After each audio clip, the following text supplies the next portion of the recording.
नमस्कार दोस्तों, स्वागत है आपका हमारे चैनल पर। आज हम जो है इंश्योरेंस के टाइप्स को पढ़ेंगे, इसके इम्पोर्टेंस प्रकार समझने वाले हैं, राइट।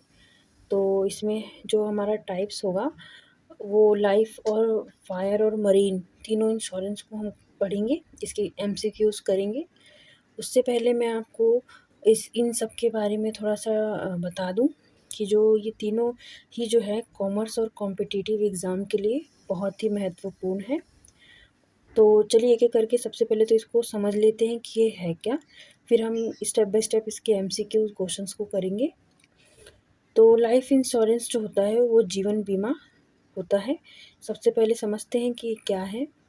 लाइफ इंश्योरेंस वह बीमा होता है जिसमें व्यक्ति के जीवन का बीमा किया जाता है और इसमें बीमा कंपनी यह वादा करती है कि यदि बीमित व्यक्ति की मृत्यु हो जाती है तो बीमा राशि उसके परिवार या नामांकित व्यक्ति को दी जाएगी, राइट।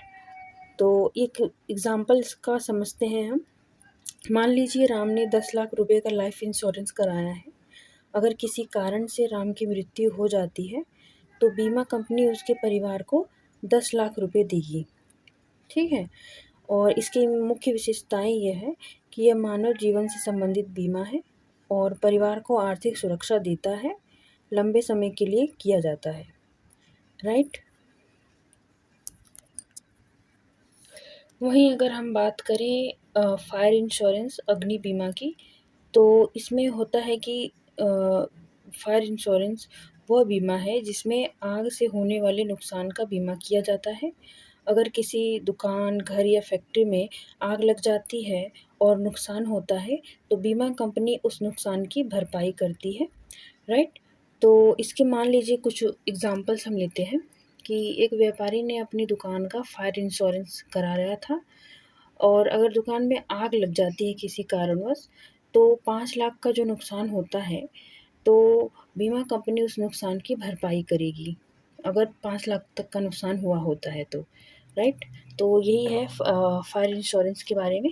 और इसकी कुछ विशेषताएँ यह है कि यह संपत्ति का बीमा होता है। इस पे जो है आग से होने वाले नुकसान से सुरक्षा प्रदान करता है और ये व्यापारियों के लिए बहुत महत्वपूर्ण होता है, राइट। तीसरा जो है हम इसकी जो है मरीन इंश्योरेंस समुद्री बीमा के बारे में पढ़ेंगे। समुद्री बीमा जो है ये समुद्र में व्यापार से होने वाले रास्ते में अगर किसी माल का बीमा किया गया है तो उस पे होने वाली हानि की से सुरक्षा प्रदान करता है।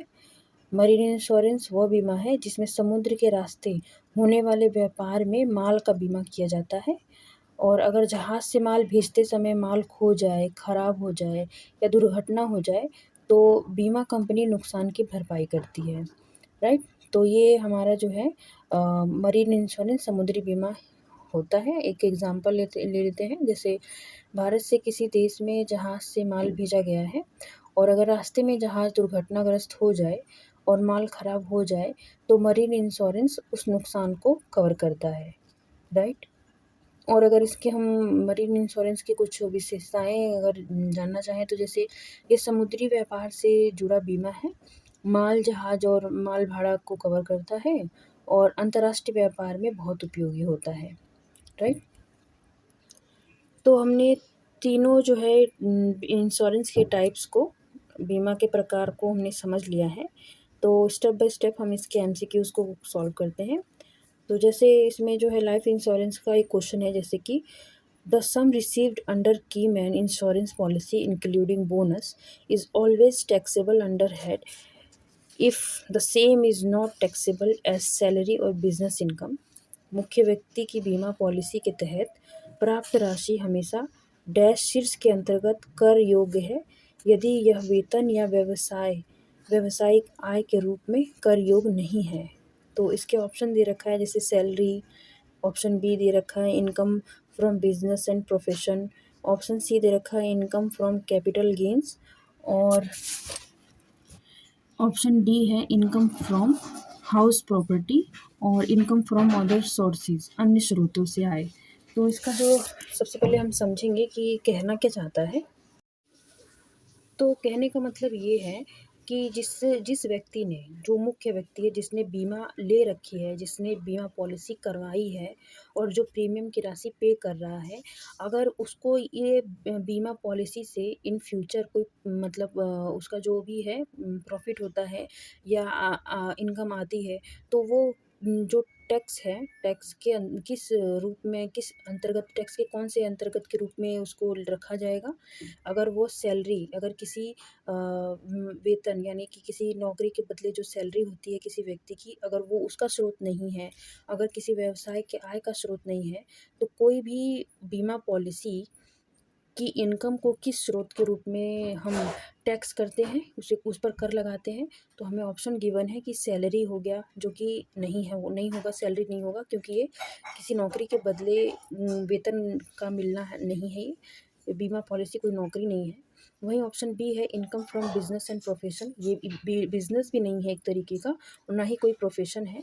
वहीं इनकम फ्रॉम कैपिटल गेन, ना ही ये किसी पूंजी पर लगाया गया लाभ है, ना ही उससे प्राप्त होने वाली आय है। और ऑप्शन डी भी बता रहा है कि इनकम फ्रॉम हाउस प्रॉपर्टी, ना ही वो किसी हाउस प्रॉपर्टी के बदले आय प्राप्त कर रहा है। ये हो जाएगा इनकम फ्रॉम अदर सोर्सेज, क्योंकि ये आय के अन्य स्रोतों से आ रहा है। इस वजह से इसको हम बीमा की जो इनकम है उसे हम अन्य स्रोतों के अंतर्गत कर योग्य मानेंगे। तो ऑप्शन नंबर ई हमारा राइट आंसर होगा, इनकम फ्रॉम अदर सोर्सेज, अन्य स्रोतों से आय इसका राइट आंसर है।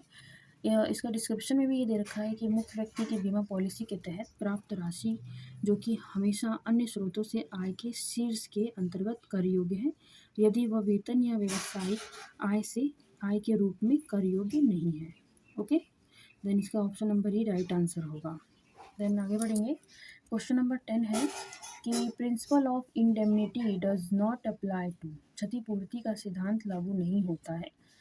जैसे अगर किसी ने जो है इंश्योरेंस करा रखा है, तो इन सब इंश्योरेंस में कौन सा ऐसा इंश्योरेंस है जिस पर क्षतिपूर्ति का सिद्धांत लागू नहीं होगा। तो ऑप्शन हमें गिवन है life insurance, fire insurance, marine insurance और थेफ्ट इंश्योरेंस। तो इस पे जो है हमारा ऑप्शन नंबर ये होगा, लाइफ इंश्योरेंस एक तरीके का जो है क्षतिपूर्ति का सिद्धांत इस पर लागू नहीं होता, क्योंकि इसमें जीवन बीमा से आज से मानव जीवन पर अनुबंध करने के व्यवसाय से होता है। इसमें जो है क्षतिपूर्ति का सिद्धांत लागू नहीं होता, क्योंकि जीवन अमूल्य होता है और वह उसकी क्षतिपूर्ति नहीं हो सकती। राइट, तो इसका आंसर हमारा ए हो जाएगा, लाइफ इंश्योरेंस, क्योंकि इसको मापी नहीं जा सकती, क्योंकि लाइफ जो होती है वो अमूल्य होती है और उसकी जो क्षतिपूर्ति है वो उसकी ये पॉलिसी भुगतान नहीं कर सकती। ओके, देन इसका राइट आंसर होगा A, life insurance. Next question की तरफ बढ़ेंगे हम। Insurance is a contract where one party for a consideration undertakes to indemnity another against a possible loss, this does not apply to. बीमा एक अनुबंध है जहां एक पक्ष कुछ प्रतिफल के बदले में दूसरे पक्ष को संभावित हानि की क्षतिपूर्ति का वचन देता है। यह निम्न पर लागू नहीं होता। ये इनमें से किस पर लागू नहीं होगा? Fire insurance option A, option B है मरीन इंश्योरेंस सामुद्रिक बीमा, ऑप्शन सी है लाइफ इंश्योरेंस जीवन बीमा, या ऑप्शन डी एक्सीडेंट इंश्योरेंस दुर्घटना बीमा। तो जो है कि एक बीमा का जो कॉन्ट्रैक्ट होता है जहाँ एक पक्ष दूसरे पक्ष को कुछ प्रतिफल या बोल सकते हैं प्रीमियम के बदले दूसरे पक्ष को संभावित हानि की क्षतिपूर्ति का वचन देता है, तो ये किस पर लागू नहीं होता? तो ये लाइफ इंश्योरेंस पर लागू नहीं होगा, क्योंकि लाइफ जो है अमूल्य होती है और उसकी क्षतिपूर्ति का आंकड़ा नहीं लगाया जा सकता।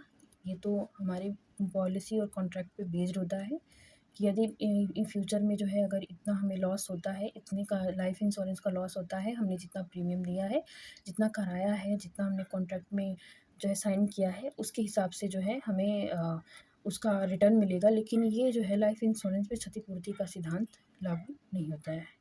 Okay, then option number C इसका राइट आंसर है। इसके कुछ डिस्क्रिप्शन में दिया है कि संभावित हानि की क्षतिपूर्ति का नियम जीवन बीमा के संबंध में लागू नहीं होता, क्योंकि जीवन जो है अमूल्य होता है। बिल्कुल सही, ये जीवन जो है अमूल्य होता है और उसकी क्षतिपूर्ति का जो है मुद्रा में ना तो आंका जा सकता है, ना ही अनुमान लगाया जा सकता है। राइट, ऑप्शन नंबर सी इसका राइट आंसर है। ओके, देन हम आगे बढ़ेंगे। क्वेश्चन नंबर 12 कहता है the insurable interest can not be measured in terms of money in the case of. बीमा योग्य हित को मौद्रिक रूप में निम्नलिखित के संदर्भ में नापा नहीं जा सकता। अगर बीमा योग्य हित को अगर हमें मॉनेटरी टर्म में मेज़र करना है तो इसमें से कौन सा ऐसा संदर्भ है जिसका हम आकलन नहीं कर सकते। तो ये भी बिल्कुल राइट आंसर होगा हमारा लाइफ इंश्योरेंस, क्योंकि हम अभी पिछले कुछ क्वेश्चनों में ये देखते आ रहे हैं कि हमें इस लाइफ इंश्योरेंस को हम प्राइस में मॉनेटरी में नहीं नाप सकते। तो इसका राइट आंसर सी होगा। जबकि फायर, मरीन और क्रॉप इन सबको जो भी है हम मेज़र कर सकते हैं। ऑप्शन नंबर सी इसका राइट आंसर है। बीमा योग्य हित को मौद्रिक रूप में निम्नलिखित के संदर्भ में नापा नहीं जा सकता, तो ये जीवन बीमा होगा, option number C. Okay, question number 13 है surrender value is related to. समर्पण मूल्य संबंधित है, किससे संबंधित है? Marine insurance, general insurance, life insurance और फायर इंश्योरेंस। तो इसमें जो है समर्पण जो मूल्य है ये लाइफ इंश्योरेंस से संबंधित है। ऐसा क्यों है? क्योंकि समर्पण मूल्य जीवन बीमा से संबंधित होता है। ऐसा तब होता है जब बीमित व्यक्ति प्रीमियम का भुगतान करने में सक्षम नहीं होता। ओके, क्वेश्चन नंबर 14 है it is necessary to show correct date of birth is life insurance proposal according to following. जीवन बीमा प्रस्ताव में सही जन्म तिथि को दिखाना निम्न सिद्धांत के अनुसार आवश्यक है। तो हमें ऑप्शन दिया है इंडेमनिटी, ऑप्शन बी दे रखा है इंश्योरेबल इंटरेस्ट, ऑप्शन सी है सेब्रोगेशन और ऑप्शन डी है एटमोस्ट गुड फेथ। तो जी हाँ, एटमोस्ट गुड फेथ जो है ये बीमा के सिद्धांत पर परम सद्विश्वास के अंतर्गत होता है। जब एक बीमित व्यक्ति बीमाकर्ता दोनों को आपस में समस्त सभी तथ्यों को बताना चाहिए, उसका खुलासा कर देना चाहिए। यदि दोनों में से कोई भी एक पक्ष दूसरे से छिपाता है तो बीमा जो कॉन्ट्रैक्ट है वो खंडित हो जाती है और जो है ये एक तरीके का अटमोस्ट गुड फेथ पर डिपेंड करता है। ऑप्शन नंबर डी इसका राइट आंसर होगा। एक बीमाकर्ता को एक बीमित व्यक्ति को एक बीमाकर्ता से और बीमाकर्ता को बीमित व्यक्ति से किसी भी तरीके का कोई भी तथ्य छुपाना नहीं चाहिए। ये एटमोस्ट गुड फेथ का एक सिंबल है। Okay, then option number D इसका राइट आंसर होगा। नेक्स्ट चलेंगे question number 15। Then life insurance is a contract of indemnity assertion का है और रीज़न दे रखा है human life is so valuable that it is impossible to determine its value. हम इसको एक हिंदी में देखेंगे। नीचे दिए गए कोड का प्रयोग करते हुए सही उत्तर का चयन कीजिए।